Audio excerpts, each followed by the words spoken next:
Hello बच्चों, कैसे हैं आप सब। आई होप आप सब बढ़िया होंगे। तो बच्चों, आज है हमारा पार्ट नंबर 1। नेक्स्ट चैप्टर की शुरुआत हो रही है। काफी दिनों के बाद एक नेक्स्ट चैप्टर की शुरुआत हो रही है। एंड बच्चों, एक सीरीज इंपॉर्टेंट क्वेश्चन की सीरीज का पार्ट नंबर 2 आ गया है। सो प्लीज देख लेना। उसका एक लिंक मैं आपको डिस्क्रिप्शन में दे दूंगा और एक आपको आई बटन पे बना आ रहा होगा। ये जो इंपॉर्टेंट क्वेश्चन की सीरीज है, मैं एक एक चैप्टर की प्रोवाइड कर रहा हूं। तो प्लीज इस सीरीज के क्वेश्चन ट्राई कर लो। मैं बार बार बोल रहा हूं, ये क्वेश्चन आने की पूरी पूरी उम्मीद है। ठीक है, तो बच्चों आज स्टार्ट करके चलते हैं chapter number 11 which is known as accounting ratios. आज इंट्रोडक्टरी दूंगा और एक पार्ट भी मैं आपको करवा दूंगा, एक क्वेश्चन भी करवाएंगे। तो प्लीज इस लेक्चर को एंड तक देखना, क्वेश्चन प्रैक्टिस करना और लास्ट में एक होमवर्क भी दूंगा, वो भी प्लीज प्रैक्टिस कर लेना। ठीक है, तो बच्चों बहुत सारों से आपने सुना होगा कि अकाउंटिंग रेशियोज एक ऐसा चैप्टर है। जैसे अगर मैं, जिन्होंने नहीं सुना मैं बता रहा हूं क्या उन्होंने, जिन्होंने सुना हुआ उन्होंने क्या सुना होगा। तो उन्होंने ये सुना होगा कि अकाउंटिंग रेशियोज एक ऐसा चैप्टर है सर, इसमें तो फॉर्मूले बस रट लो। ऐसा कुछ नहीं है, ऐसा कुछ भी नहीं है।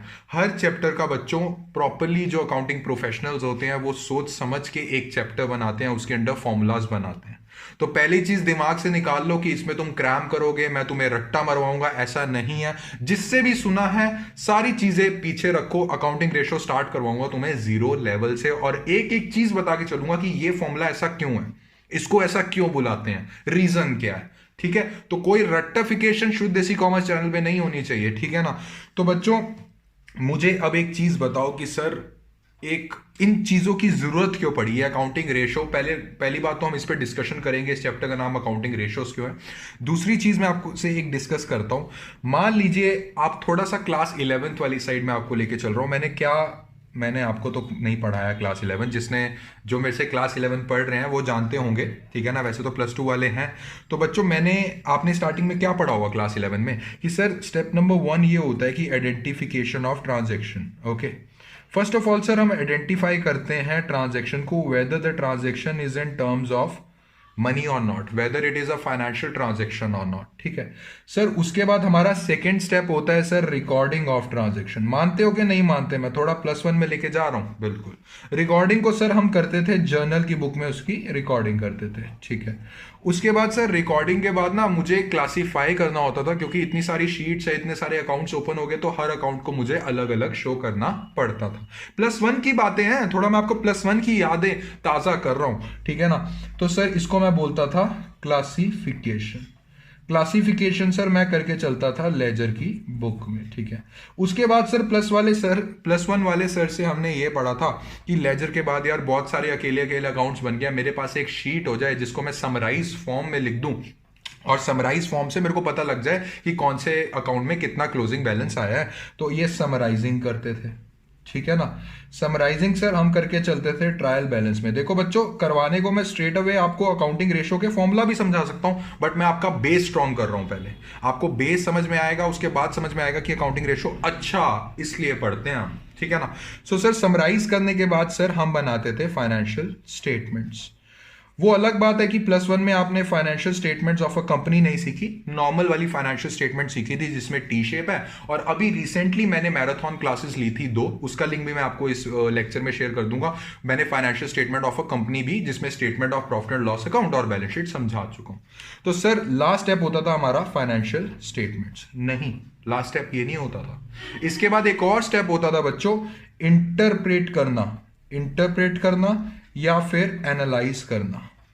अब इसका मतलब समझ के चलो, कहां तक सीख चुके हो सर हम? फाइनेंशियल स्टेटमेंट्स तक सीख चुके हैं। मान लीजिए बच्चों मैं बना लेता हूं बैलेंस शीट। ठीक है, ये आपके सामने बैलेंस शीट है। अभी तो नॉर्मल मैं टी शेप बना रहा हूं। अगर आप मुझे कहोगे कंपनी की बैलेंस शीट, तो मैं वो कंपनी वाला शेड्यूल 3 ऑफ कंपनीज एक्ट के अकॉर्डिंग कंपनी वाली बैलेंस शीट ऐसे ऐसे वाली बना देता हूं। बट जस्ट अभी मैं आपको नॉर्मल चीजें बता रहा हूं। ठीक है, और सर इससे पहले मैं बनाऊंगा profit and loss account. Low sir, आपके सामने प्रॉफिट एंड लॉस अकाउंट भी मैंने बना लिया। ठीक है, और सर बैलेंस शीट की इस साइड पे सर क्रेडिटर्स लिखा हुआ है, सर यहाँ पे मशीनरी लिखा होता है, सर यहाँ पे फर्नीचर लिखा होता है, कैश लिखा होता है, बैंक लिखा होता है। ठीक है ना, और कैपिटल लिखा होता है। अगर यही कंपनी की बैलेंस शीट होती तो मैं इक्विटी शेयर कैपिटल, ये सारी चीजें लिखी होती। ठीक है, और sir profit and loss account में भी सारी जो चीजें होती हैं, नेट प्रॉफिट लिखा होता है। जो भी चीजें आपने लिखवानी है लिखवा लीजिए। अब मुझे एक चीज बता के चलो बच्चों, मान लो ये चीजें ये शेप में है। ठीक है, इस पेज पे ये सारी चीजें लिखी हुई हैं। अब मेन आप फाइनेंशियल स्टेटमेंट्स क्यों बनाते हैं? सर मेन हम फाइनेंशियल स्टेटमेंट्स इसलिए बनाते हैं, प्रॉफिट एंड लॉस अकाउंट इसलिए बनाते हैं ताकि मुझे ओवरऑल अपना रिजल्ट पता लगे कि मेरा ओवरऑल रिजल्ट क्या रहा। सर मैं बैलेंस शीट इसलिए बनाता हूं इसलिए ताकि मेरे पास ओवरऑल फाइनेंशियल पोजीशन, मैं कहां स्टैंड कर रहा हूं वो पता होना चाहिए। क्या सर यहां पे काम खत्म हो गया? नहीं बच्चों, यहां काम खत्म नहीं हुआ। अब इसमें से नॉर्मल सारी चीजें हैं, मशीनरी, फर्नीचर, कैश, बैंक। बच्चों ये एनालाइज नहीं कर रहे हो आप, ये सिंपल आपको पोजीशंस दे रखी हैं कि आप कहां स्टैंड कर रहे हो, इसमें से इंफॉर्मेशन अभी एनालाइज करनी है। एनालाइज कौन सी इंफॉर्मेशन करनी है वो हम आगे चर्चा करके चलेंगे। बट बच्चों ये जो आपको आपके पास बैलेंस शीट्स दे रखी हैं, ये जो आपके पास प्रॉफिट एंड लॉस अकाउंट दे रखा है, मान लो मेनली बैलेंस शीट दी होती है, उसमें से आपको चीजें एनालाइज करनी है कि ये चीज पैरामीटर्स दिए होंगे आपको, स्टैंडर्ड्स दे रखे होंगे आपको, और वो एनालाइज करके आप ये पता करोगे कि क्या मेरा धंधा सही चल रहा है। बिल्डिंग है 4 लाख रुपए की, क्या एनालाइज कर लोगे? कुछ भी नहीं एनालाइज कर पाओगे। कैश है, बिल्डिंग है, मशीनरी है, क्या एनालाइज कर लोगे? सिंपल नजर ही तो आ रही हैं ये चीजें हैं। एनालाइज करने के लिए प्रॉपर एक कहते हैं ना, एक रेशो बनाई जाती है। उसी रेशो को बच्चों क्या बोल के चलते हैं, इस चैप्टर का नाम वहीं से पढ़ा, उसी रेशो को हम बोलते हैं कि रेशो बना के फिर एनालाइज करेंगे, उसको हम बोलते हैं रेशो एनालिसिस। समझ में आया बच्चों ये चैप्टर का नाम क्यों बना? बैलेंस शीट और प्रॉफिट एंड लॉस अकाउंट बनाने के बाद चीजें खत्म नहीं होती, उसमें से इंफॉर्मेशन लेनी होती है, उसमें से चीजें एनालाइज करनी होती है। उस एनालिसिस के बेसिस पे हम रेशो बनाते हैं और रेशो के बेसिस पे हम एनालाइज करते हैं कि हाँ हमारा बिजनेस ठीक चल रहा है। ठीक है ना? उसी चीज पे आज का लेक्चर बना बच्चों, हम अच्छे से इस पे चर्चा करके चलेंगे। तो सब बच्चे मेरे साथ लिखेंगे कि सर हम कौन कौन सी रेशो कैलकुलेट करेंगे। टेंशन मत लो, अभी सिंपल लिखो, मैं एक एक वर्ड का क्लियर करके चलूंगा आप लोगों को। ठीक है? तो बच्चों इस चैप्टर में हम ना बहुत सारी रेशोज पढ़ेंगे जिसमें हम कंपेयर करेंगे चीजों को और फिर एनालाइज करेंगे कि हाँ हमारी बैलेंस शीट, हमारी फाइनेंशियल पोजीशन जो स्टैंड है बहुत अच्छी चल रही है। ठीक है ना? सो फर्स्ट हम पढ़ेंगे लिक्विडिटी रेशो। टेंशन मत लो, रेशो का मीनिंग भी समझाऊंगा। ठीक है? उसके बाद बच्चों हम लेंगे सॉल्वेंसी रेशो, के अंदर रेशोज आती हैं। अभी मैं सारा लिखवा नहीं रहा क्योंकि क्या होता है, बच्चे को सारा लिखवा दो ना तो बच्चा पहले से ही डर जाता है। मैं आपको डराना नहीं चाहता, मैं तो आपके लिए हेल्प करने आया हूं यहाँ पे, एज अ आपका टीचर आपका हूं, आपका हेल्पर हूं। ठीक है ना? कि मैं हेल्प करना है कि आपके लिए चीजें कैसे मैं सिंपल बनाऊं। ठीक है? तो अभी नॉर्मल मैं लिखवा रहा हूं कौन कौन सी रेशियोज होती हैं। तो एक्टिविटी और टर्नओवर रेशो। ठीक है? और लास्ट बच्चों हमारे पास होता है प्रॉफिटेबिलिटी रेशो, और बच्चों इसको एक और नाम से बुलाते हैं, कौन सा? Income ratio. ओके, तो बच्चों आज जो चर्चा होगी ना वो होगी हमारी लिक्विडिटी रेशो पे। ठीक है? अभी छोड़ दो लिक्विडिटी मतलब क्या होता है, अभी चर्चा करते हैं रेशो पे। चलते हैं थोड़ा क्लास 9th क्लास 10th, मुझे नहीं पता कौन सी क्लास में सीखा था, बट सीखा तो था मैथ्स में। आपने एक वर्ड सीखा था रेशो। अच्छा, रेशो का कोई मीनिंग बताएगा? सर मुझे एक चीज पता है सर, रेशो में क्या? सर एक न्यूमिनेटर होता है, एक डिनोमिनेटर होता है, उसको भी रेशो बुलाते हैं। मान लीजिए मैं लिखता हूं 4/5, सर इसको मैं लिखता हूं 4:5। ये बन गई सर रेशो बन गई। ये फ्रैक्शन है, फ्रैक्शन से रेशो बन गई। अगर रेशो को आप मुझे कहोगे कि फ्रैक्शन में कन्वर्ट करवाना है तो लो सर, ये बन गई। ये तो हो गया मैथ्स, ये चीजें आपने मैथ्स में सीखी थी, बट आप इस समय मैथ्स की क्लास में नहीं है, आप इस समय अकाउंट्स की क्लास में है, शुद्ध देसी कॉमर्स चैनल की। ये बोलना क्या चाह रही है? मान लो मैं बोलता हूं कि 4 मैंगोज, ठीक है, एक फ्रूट ले लो, 4 मैंगोज राम के पास है और 5 मैंगोज श्याम के पास है। तो मैं आपसे पूछता हूं कि राम और श्याम की रेशो क्या है, तो बच्चों आप क्या लिखोगे? 4:5। इसको एनालाइज करने की कोशिश करो। अगर बच्चों मैं इसकी फ्रैक्शन फॉर्म बनाता हूं 4/5, इसको क्या एनालाइज करोगे? इसको आप ये एनालाइज करोगे कि अगर मान लो श्याम के पास 4 है, ठीक है, और राम के पास 5 है, ये मैंने लिख दिया। इसको कैसे एनालाइज करोगे कि अगर राम के पास 5 मैंगोज है ना तो श्याम के पास 4 है। ठीक है? इसको आप ऐसे एनालाइज करके चलोगे। अगर मैं इसमें 400 लिख दूं, 500 लिख दूं, तो आप रेशो उससे कैलकुलेट करके चल सकते हो। मान लीजिए राम के पास 500 है तो श्याम के पास 400 है। अगर मैं आपको यह बोलूं कि राम के पास 500 है और श्याम के पास 400 है तो क्या रेशो बनी? आप फिर से वो करोगे, 500 डिवाइडेड बाय 400, दिस 4/5। रेशो का मतलब ये नहीं होता एग्जैक्ट अमाउंट। अब इसमें क्या, राम के पास मैंने आपको बोला था कि 500 हैं और शाम के पास मैंने आपको बोला है कि 400 है, इसकी रेशो बताओ। रेशो का मतलब, रेशो आई है आपकी 4/5। क्या ये एग्जैक्ट अमाउंट ऑफ मैंगोज आए हैं, एग्जैक्ट नंबर ऑफ मैंगोज आए हैं? नहीं। रेशो सिर्फ ये बताता है किस रेशो में डिवाइड किया गया है इन चीजों को। रेशो एग्जैक्ट अमाउंट नहीं बताता। समझ में आया ये पार्ट के नहीं आया? हाँ सर, रेशो तो सर मैथ्स में सर टॉपर है हम, कोई दिक्कत वाली बात नहीं है। तो मैंने आपको रेशो वाला हल्का सा मैथ्स वाले टीचर बन के थोड़ा सा कॉन्सेप्ट समझाने की कोशिश करी है। अब बात करते हैं लिक्विडिटी रेशो की।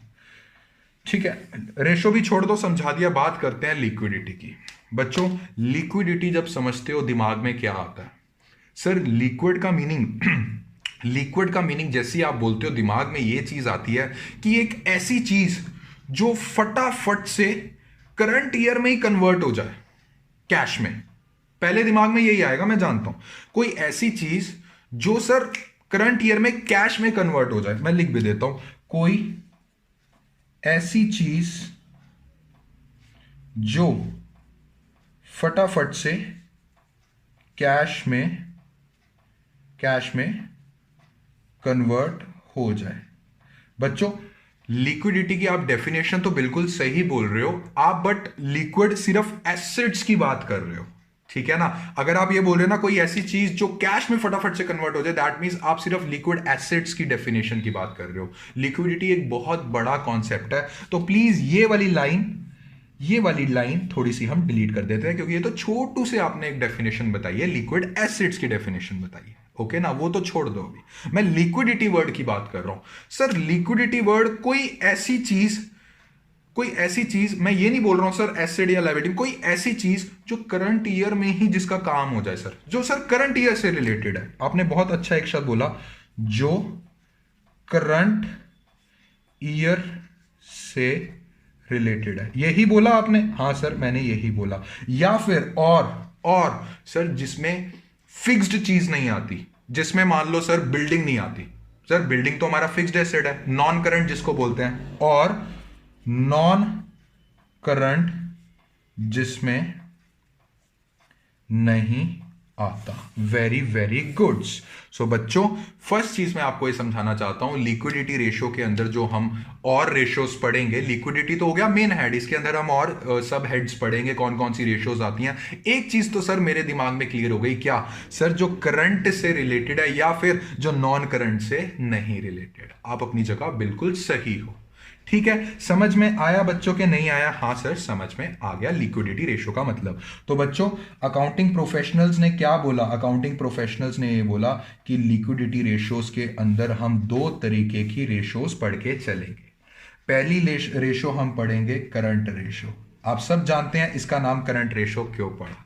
सर लिक्विडिटी में करंट से ही मतलब होता है, फिक्स्ड वाली नॉन करंट वाली चीज आती नहीं। सेकेंड, इसमें बच्चों हम पढ़ के चलेंगे क्विक रेशो, और इस क्विक रेशो को और भी कई नाम से बुलाते हैं, वो हम उसकी आगे चर्चा करेंगे, ठीक है ना? तो पहली रेशो हमारे पास आ गई है करंट रेशो, ठीक है? देखो बच्चों, मैं आपसे एक चीज यही बोलना चाहूंगा कि फॉर्मूलेज बहुत फॉर्मूलेज हैं। आप सब ने, मैं किसी का नाम नहीं लूंगा, बट आप सब ने सुना होगा कि इन फॉर्मूलेज को लर्न कर लो। नहीं बच्चों, इन फॉर्मूलेज को रट्टा नहीं मारना। आप इन फॉर्मूलेज का ही मैं आपको मतलब इतने अच्छे तरीके से बता के चलूंगा, नाम से ही समझा दूंगा कि आप नाम से ही समझ जाओगे कि इसका फॉर्मूला तो यही होके चलेगा। देखो बच्चों, रट्टा मारोगे, कितना रट्टा मार लोगे, कितना क्रैम कर लोगे फॉर्मूलेज को? इतना पॉसिबल नहीं होता। तो प्रॉपरली समझ के चलिए कि आपने नाम से ही उसको ग्रास्प करने की कोशिश करो कि यार ये नाम ये कहना क्या चाह रहा है, ठीक है?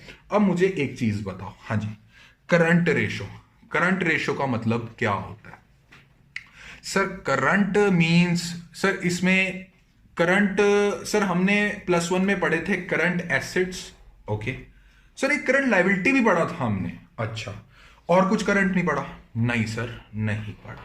तो बच्चों, करंट रेशो आपसे क्या बोलता है? करंट रेशो आपसे ये बोलता है कि इसका फॉर्मूला क्या रहता है? करंट रेशो का फॉर्मूला रहता है, करंट रेशो का आपके पास फॉर्मूला रहता है current assets divided by current liability. अब सर ये फॉर्मूला ऐसा क्यों बना? ये तो सर आपने रट्टा मरवा दिया, करंट एसेट अपॉन में करंट लायबिलिटी, बट ये फॉर्मूला क्यों बना? बच्चों, करंट एसेट को करंट लायबिलिटी से कंपेयर करो। आपके पास बैलेंस शीट है, मान लीजिए बैलेंस शीट है, क्या ये कोई आपको इंटरप्रिटेशन इसमें से कुछ एनालाइज कर पा रहे हो? नहीं। इस बैलेंस शीट में से करंट एसेट्स उठाइए, इस बैलेंस शीट में से करंट लायबिलिटी उठाइए और कंपेयर कीजिए, उसको रेशो बनाइए। अब बात यह है कि करंट एसेट्स तो चलो सर ठीक है, डिवाइडेड बाय बच्चों आप लॉन्ग टर्म बोरोविंग करोगे, कोई लॉजिक बन रहा है? नहीं सर। मैं आपको बोल के चलता हूं कि करंट एसेट अपॉन में लॉन्ग टर्म बोरोविंग, एलटीवी लिख दिया, लॉन्ग टर्म बोरोविंग। सर आप लिख ही नहीं सकते हो, क्यों? क्योंकि सर हम पढ़ रहे हैं कौन सी? लिक्विडिटी रेशियो, जो ऐसी चीज जो नॉन करंट हो। Sir long term liability sir 1 साल से ऊपर जाती है। बिल्कुल सही। तो बच्चों ये चीजें ऐसे होके चलती है कि आप ना फॉर्मूले के नेम से ही आप इंटरप्रिटेशन कर सकते हो कि इस फॉर्मूले के अंदर किन दो चीजों को कंपेयर करना है। हाँ, मेन चीज मैं आपको बताना भूल गया, रेशो के अंदर ये जो चैप्टर होगा इसमें 2 चीजों को कंपेयर करेंगे, 2 से ज्यादा होगा ही नहीं होगा, समझ गए? इनमें 2 चीजों को कंपेयर करेंगे, तो इस चीज की टेंशन नहीं लेनी क्या सर 2 से ज्यादा होंगी, नहीं। दो रेशो जो होती है, न्यूमिनेटर होता है, डिनोमिनेटर होता है, उन 2 चीजों को ही कंपेयर करते हैं ना, ठीक है। तो बच्चों मैं ये बोलने की कोशिश कर रहा हूं कि आप नाम से ही बताना चाहिए आप लोगों को कि इसके अंदर क्या कवर होगा। जैसे कि मैं आपको बोलूं चलिए क्रिकेट खेलते हैं, तो पहली चीज दिमाग में क्या आएगी? सर बैट और बॉल होना चाहिए। ये तो नहीं आएगा दिमाग में कि सर बैट और हॉकी स्टिक होना चाहिए। अंडरस्टूड है यार, ये अंडरस्टूड है। जब भी मैं आपको बोल रहा हूं करंट रेशो दिमाग में आना चाहिए सर, एक तो करंट एसेट होता है सर, एक करंट लायबिलिटी होता है, उसकी हमने कंपेयर करके चलना, ठीक है। सो अकाउंटिंग प्रोफेशनल्स बोलते हैं कि करंट रेशो का फॉर्मूला होता है करंट एसेट अपॉन में करंट लायबिलिटी, जिसको मैं बोलता हूं CA अपॉन में करंट लायबिलिटी। अब सर ये तो आपने मुझे फॉर्मूला बता दिया और आपने मुझे अंडरस्टैंड भी करवा दिया कि ये फॉर्मूला क्यों बना है, बट सर बात कहां आई? बात ये आई जो आपने हमें प्रॉमिस किया था, क्या? कि सर आप ना रट्टा नहीं मरवाओगे, आप ये बताओगे इस फॉर्मूले से हम एनालाइज क्या करें। बिल्कुल। सो अकाउंटिंग प्रोफेशनल्स ये बोल के चलते हैं कि इस फॉर्मूले से आप ये रियलाइज करके चलो कि क्या आपके करंट एसेट, बच्चों बहुत अच्छी चीज बताने जा रहा हूं, प्लीज सुन लेना, क्या आपके करंट एसेट इतने सफिशिएंट हैं? किस चीज के लिए? आपकी करंट लायबिलिटी पे करने के लिए। आपके पास 5 रुपए होंगे तभी आप 4 रुपए की करंट लायबिलिटी दे पाओगे ना। अगर आपके पास करंट एसेट ही 4 रुपए की है और करंट लायबिलिटी 6 रुपए की है, दैट मींस आपकी बिजनेस की फाइनेंशियल पोजीशन खराब है। दैट मींस ये जो बैलेंस शीट है बेकार फाइनेंशियल पोजीशन है। और यही मैं आपको बोल के चलूं, अगर आपके करंट एसेट 10 रुपए, 10 रेशो आई है, 10:5 आई है, मतलब 2:1 आया है, तो आपकी फाइनेंशियल पोजीशन अच्छी है। इन्हीं चीजों को ध्यान में रखते हुए हमारे अकाउंटिंग प्रोफेशनल्स ने यह बोला है कि जो करंट रेशो होती है एक आइडियल करंट रेशो होती है। आइडियल का मतलब होता है कि परफेक्ट, मिनिमम टू मिनिमम कितना होना चाहिए। अकाउंटिंग प्रोफेशनल्स बोलते हैं कि आइडियल करंट रेशो होनी चाहिए 2:1। इसका मतलब समझने की कोशिश करो। हमारे अकाउंटिंग प्रोफेशनल ये बोलते हैं कि करंट रेशो का फॉर्मूला होता है करंट एसेट अपॉन में करंट लायबिलिटी, तो वो ये बोलते हैं 2/1, दैट मींस 2:1। वो कहते हैं अगर 1 रुपए की करंट लायबिलिटी हो ना, 1 रुपए की करंट लायबिलिटी है, तो आपके पास 2 रुपए के करंट एसेट्स होने चाहिए वो करंट लायबिलिटी को पे करने के लिए।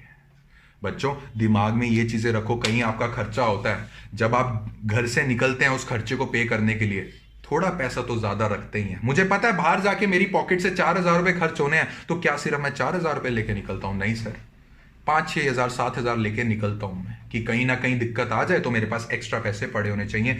वही अकाउंटिंग प्रोफेशनल्स ये बोल के चलते हैं कि करंट रेशो का फॉर्मूला होता है current asset by current liability.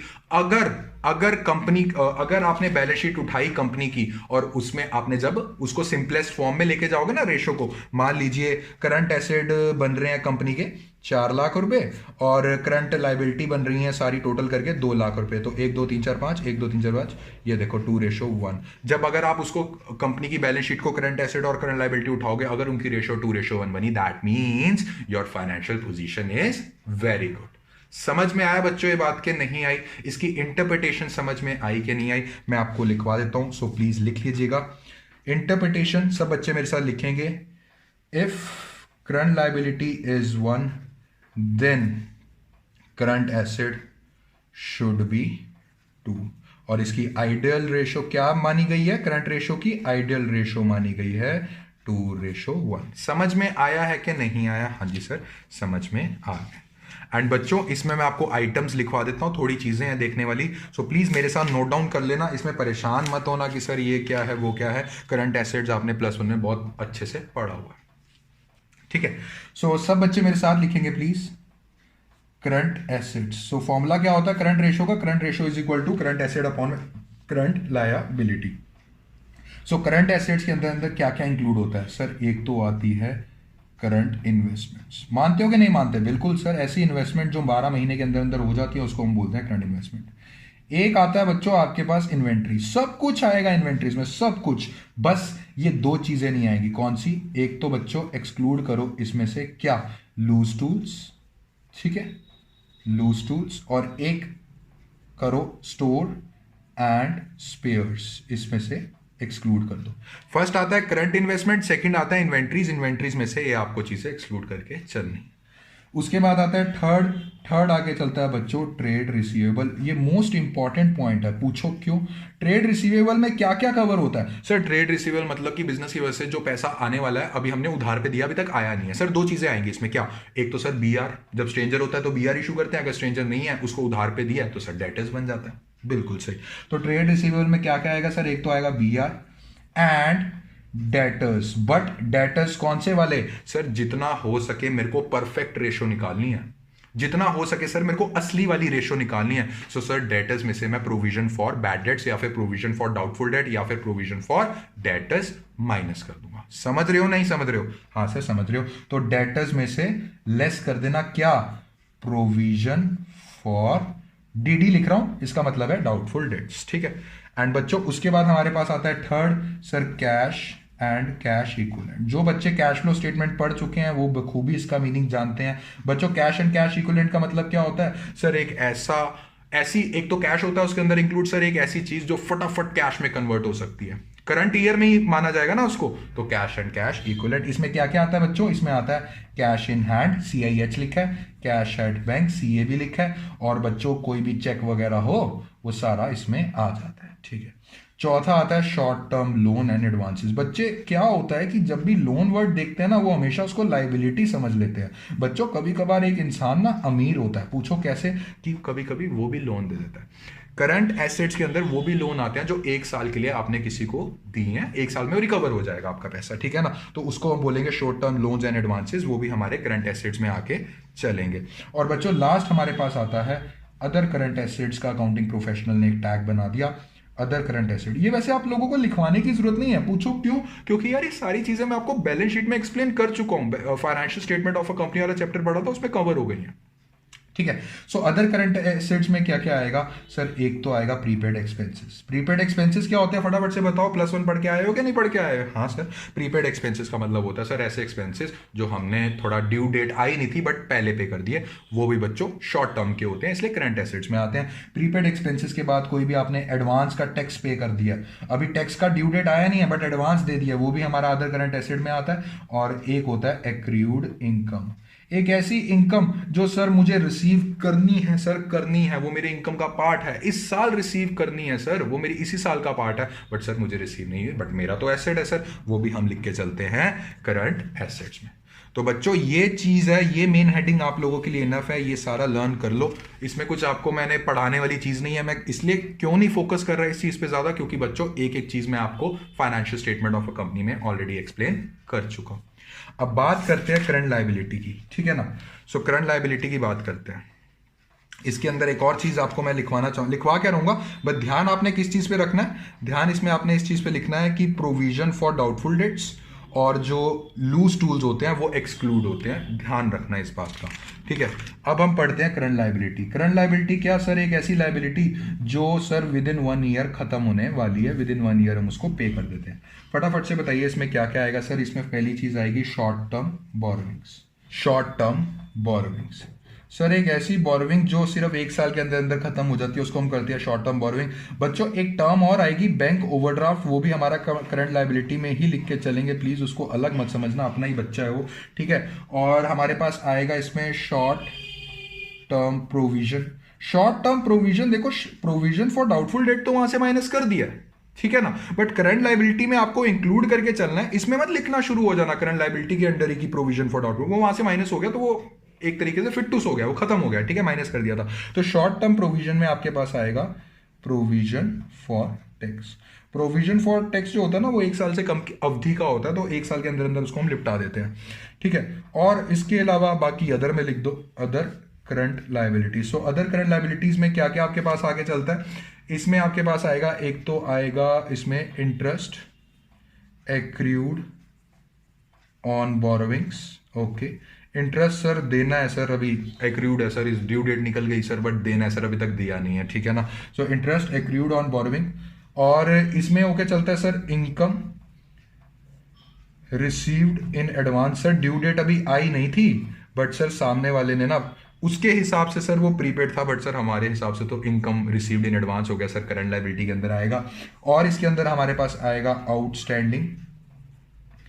Outstanding expenses, और इसके अंदर हम आएगा कि कोई भी हमारा मान लीजिए अनक्लेम डिविडेंड्स है, ये बातें तो आगे डिस्कस होती रहेंगी जैसे जैसे फॉर्मूले आते रहेंगे, अनक्लेम डिविडेंड्स एंड एसेट्रा। सो बच्चों पूरा करंट रेशो का फॉर्मूला क्लियर हुआ, करंट रेशो क्यों बनती है, कैसे बनती है, कब बनती है, क्या मीनिंग है, क्यों ऐसे बुलाते हैं, ठीक है। सो करंट रेशो का फॉर्मूला होता है करंट एसेट्स अपॉन में करंट लायबिलिटी। करंट एसेट के अंदर मैंने आपको सारा एक्सप्लेन कर दिया, और करंट लायबिलिटी के अंदर क्या क्या आएगा। दिमाग में बस ये रखना कि क्या ये मेरी जो लायबिलिटी है, क्या ये मेरी करंट लायबिलिटी है कि नहीं है। अगर लगता है जो कि मैंने बैलेंस शीट में बहुत अच्छे से आप लोगों को समझाया था, तो इसमें इंक्लूड करना है, और क्या क्या इंक्लूड करना है करंट एसेट से वो मैंने आपको एक्सक्लूडिंग लिख दिया। समझ में आया है कि नहीं आया बच्चों। इसमें एक चीज आपको और ध्यान रखनी है, क्या इसमें एक चीज आपको ध्यान रखनी है कि इसकी आइडल रेशो क्या होती है। आइडल रेशो होती है 2:1, ठीक है। तो बच्चों फर्स्ट तरीका हमने पढ़ लिया, क्या मैं इसको टिक कर सकता हूं, हाँ सर करंट रेशो हमने पढ़ लिया, इसका भी क्वेश्चन कराऊंगा, टेंशन मत लेना। अब नेक्स्ट आता है हमारे पास क्विक रेशो, ठीक है, इसको डिस्कस करते हैं।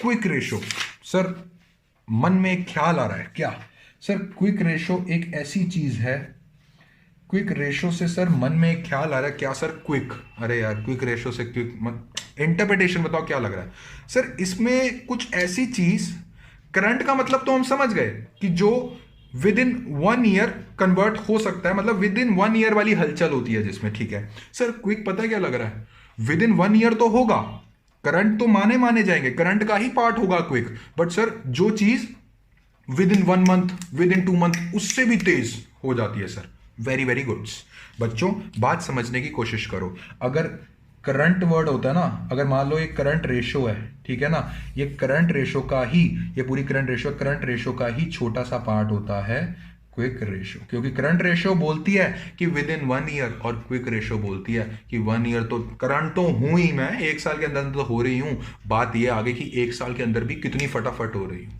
जो चीजें फटाफट से हलचल होती है जिन चीजों में, उसको हम बोल के चलते हैं क्विक रेशो। एंड बच्चों क्विक रेशो का फॉर्मूला क्या होता है, क्विक रेशो का फॉर्मूला होता है लिक्विड एसेट्स अपॉन में करंट लायबिलिटी। क्या इंटरप्रिटेशन बताई थी जब मैंने आपसे बात करी थी current ratio is equal to CA upon में CL। आप लोगों को मैंने ये इंटरप्रिटेशन बताई थी कि अगर मेरे पास 1 रुपए की लायबिलिटी है तो मेरे पास एटलीस्ट 2 रुपए के करंट एसेट होने चाहिए। बट सर अब मन पता है किस चीज का कर रहा है, एनालाइज करने का। मन ये कह रहा है कि जो मेरे पास क्विक एसेट्स है ना, जो फटाफट पैसे में कन्वर्ट हो सकते हैं, वो कितने हैं मेरे पास करंट लायबिलिटी को पे करने के। सर एक चीज तो क्लियर है, क्या अगर मेरे पास लिक्विड एसेट, मान लीजिए पहले आइडल रेशो आपने बताई थी कि अगर 1 रुपए की करंट लायबिलिटी है तो मेरे पास 2 रुपए के करंट एसेट होने चाहिए। बट सर एक बात बोलूं, मन की बात बोलूंगा कि सर अगर करंट लायबिलिटी 1 है ना, अगर इसकी रेशो की बात करूं क्विक रेशो की, अगर करंट लायबिलिटी 1 है ना, और सर मेरे पास लिक्विड एसेट मतलब फटाफट वाले, अगर मैं करंट एसेट्स को अलग करके उसमें से सिर्फ लिक्विड एसेट निकालूं, अगर सर वो भी 1 है, सर फिर भी मेरी फाइनेंशियल पोजीशन सही है। क्योंकि सर अगर करंट लायबिलिटी मेरे पास 1 है और लिक्विड एसेट भी मेरे पास 1 है, जो पूरा करंट एसेट्स में से लिक्विड एसेट निकाले वो भी मेरे पास 1 है, सर मैं तो ये कहूंगा मेरी फाइनेंशियल पोजीशन फिर भी सही है। पूछो क्यों? सर जो फटाफट मेरे पास पैसे कन्वर्ट हो सकते हैं 1 महीने में, उससे मैं करंट लायबिलिटी पे कर रहा हूं। मैंने तो अभी 12 महीनों वालों की बात ही नहीं करी, मैंने करंट एसेट्स में से अभी मैंने लिक्विड एसेट्स निकाल ली हैं, उसमें ही इतनी क्षमता है सर, उस मेरे में इतनी कैपेसिटी है कि मैं अपने लिक्विड एसेट से ही करंट लायबिलिटी पे कर सकता हूं।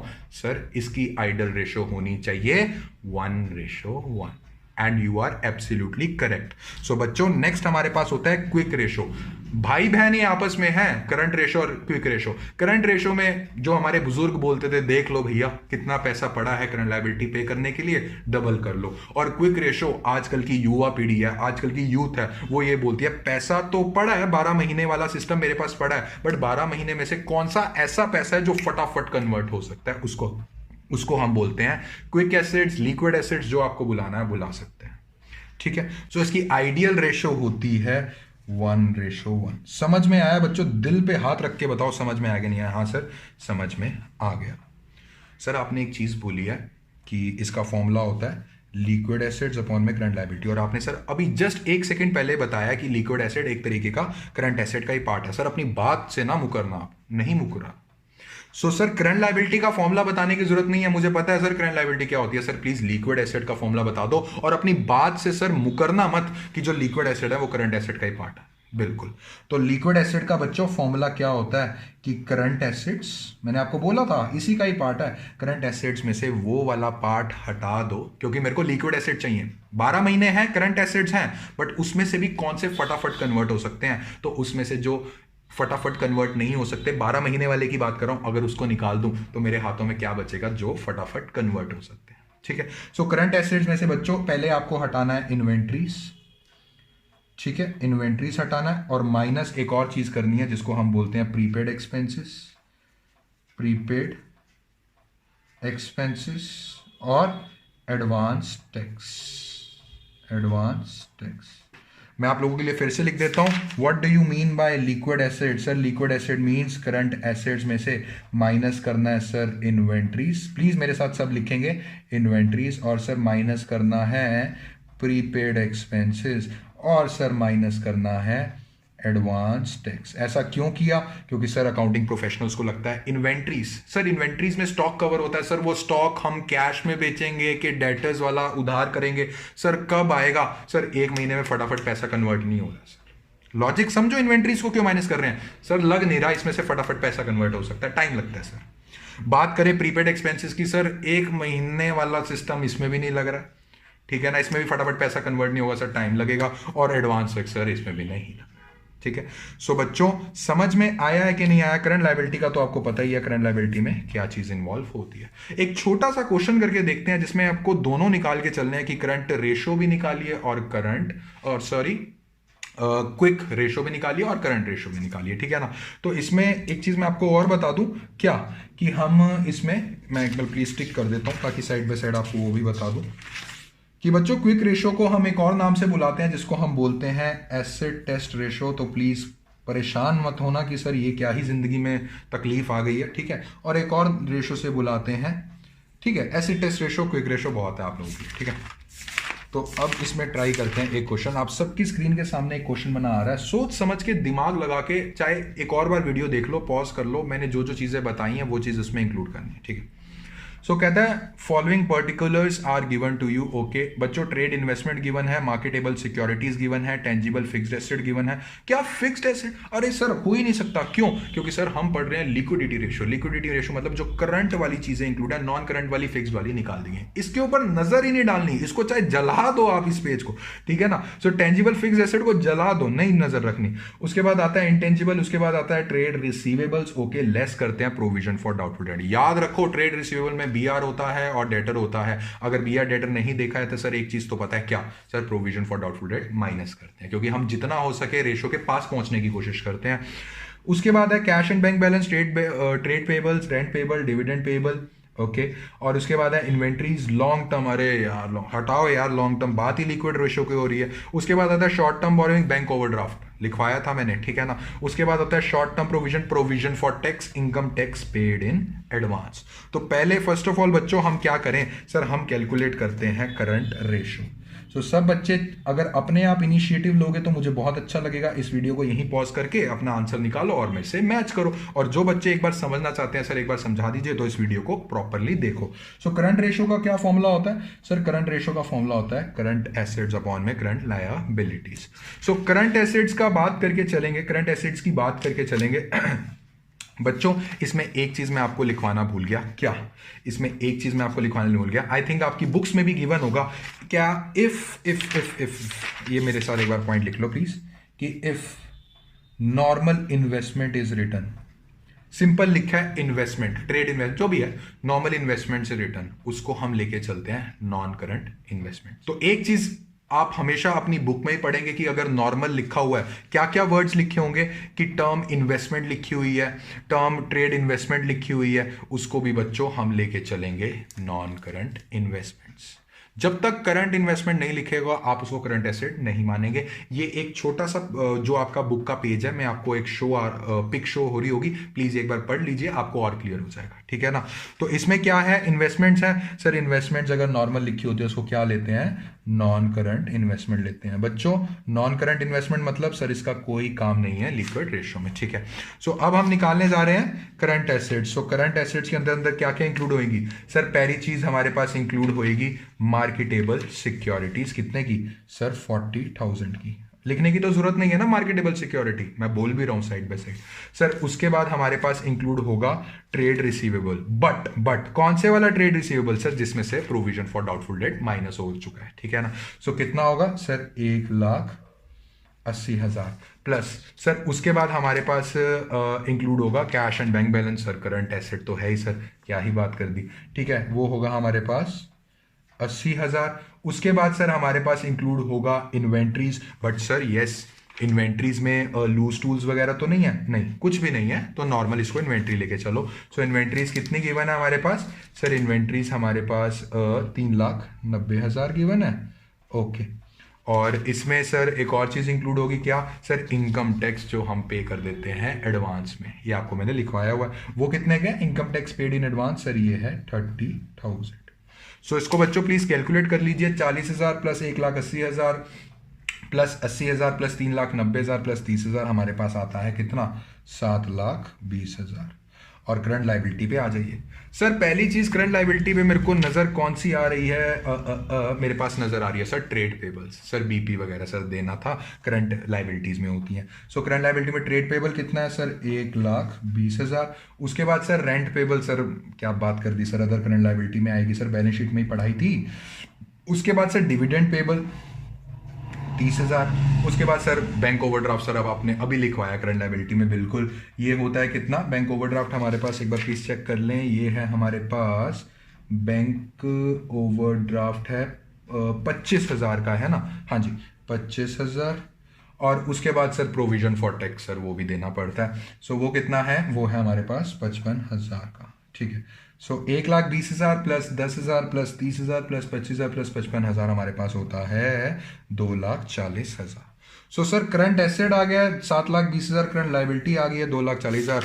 निकाल लीजिए क्या sir current ratio, current ratio होता है करंट एसेट अपॉन में करंट लाइबिलिटी, तो मैं ये कैलकुलेट कर लूँ प्लीज, 7,20,000 अपॉन में 2,40,000, ये होता है 24 3 तो सर हमारा आया 3/1, दैट मीन्स 3:1।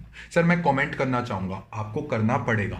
ये कौन सा चैप्टर है बच्चों, ये चैप्टर है रेशो एनालिसिस, इसमें आपको अपनी एनालिसिस भी लिखनी पड़ेगी। तो एनालिसिस क्या लिख के चलेंगे प्लीज मुझे बताइए। एनालिसिस इसमें ये लिख के चलेंगे कि we got current ratio 3:1 which is more than, current ratio कितनी होनी चाहिए थी, कहता है 2:1 होनी चाहिए थी। अगर 1 रुपए की लाइबिलिटी है तो 2 रुपए के करंट एसेट होने चाहिए, बट खुशखबरी आ गई क्या सर, मेरे पास 1 रुपए की करंट लाइबिलिटी है तो 3 रुपए के करंट एसेट है मेरे पास।